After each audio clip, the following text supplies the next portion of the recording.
Ikatan Bidan Indonesia (IBI) Kota Denpasar menggelar musyawarah cabang ke-9 yang dirangkaikan dengan peringatan HUT IBI ke-68. Kegiatan yang dibuka secara resmi oleh Kadis Kesihatan Kota Denpasar, Loh Putu Sri Armini tersebut mengusung tema Bidan melindungi hal kesehatan reproduksi melalui pemberdayaan perempuan dan optimalisasi pelayanan kebidanan. Acara itu turut dihadiri Wakil Ketua 1 Tim Penggerak PKK Kota Denpasar, Nyonya Sagung Antari Jaya Negara, mewakili Ketua Tim Penggerak PKK Kota Denpasar, Nyonya Seli Dharma Wijaya Mantra, Ketua Pengurus Daerah IBI Provinsi Bali, Loh Putu Sukarini, Ketua PC IBI Kota Denpasar, Niketut Sri Mulyari, dan seluruh Ketua Pengurus Cabang IBI Sebali.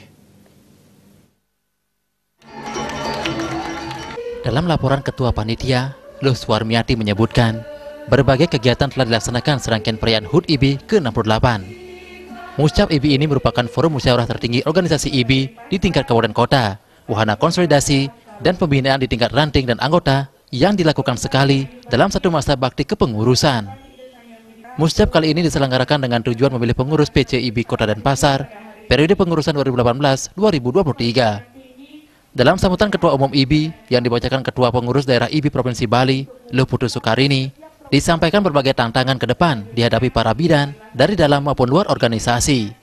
Salah satunya jumlah anggota semakin bertambah dengan kuantitas lulusan yang bervariasi, sehingga perlu penanganan secara khusus dalam rangka menghadapi liberalisasi pelayanan kesehatan dalam era globalisasi. Oleh karena itu, IBI perlu melakukan konsolidasi ke dalam dan advokasi ke seluruh stakeholder terkait untuk penguatan profesi dan penyiapan anggota dalam menghadapi berbagai tantangan. Ketua PC IBI Kota Denpasar, Niketut Sri Mulyari menjelaskan, untuk meningkatkan kualitas SDM para bidan, pihaknya telah melakukan kegiatan seperti seminar, baksos, dan pelatihan yang bekerjasama dengan pengurus daerah. Kedepannya diharapkan pihaknya dapat terus membantu program pemerintah menurunkan angka kematian ibu dan bayi. Selanjutnya ada pemilihan Ketua IBI Kota Denpasar yang dikatakan musyawarah cabang. Jadi dipilih oleh anggota, di mana anggota Denpasar itu sebanyak 1.125. Nanti dia yang akan memberikan sebagai kandidat untuk mencoblos siapa yang akan dipilih dari 5 kandidat. Kedepannya supaya setiap tahun kita bisa melakukan hal ini, menambah pengetahuan, bukan setiap tahun aja kita. 1 tahun biasanya kita membuatkan 3 kali seminar kepada teman-teman baik yang ada di praktek mandiri maupun di pemerintahan. Kepala Dinas Kesehatan Kota Denpasar, Loh Putu Sri Armini, menyambut baik digelarnya muscap yang dirangkaikan dengan peringatan HUT IBI ini. Anggota IBI diharapkan bisa terus menambah pengetahuan dan meningkatkan kualitas dalam pelayanan kesehatan masyarakat.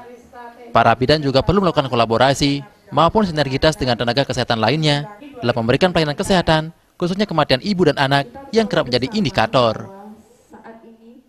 Angka kematian ibu dan angka kematian bayi ini kan satu indikator kesehatan masyarakat.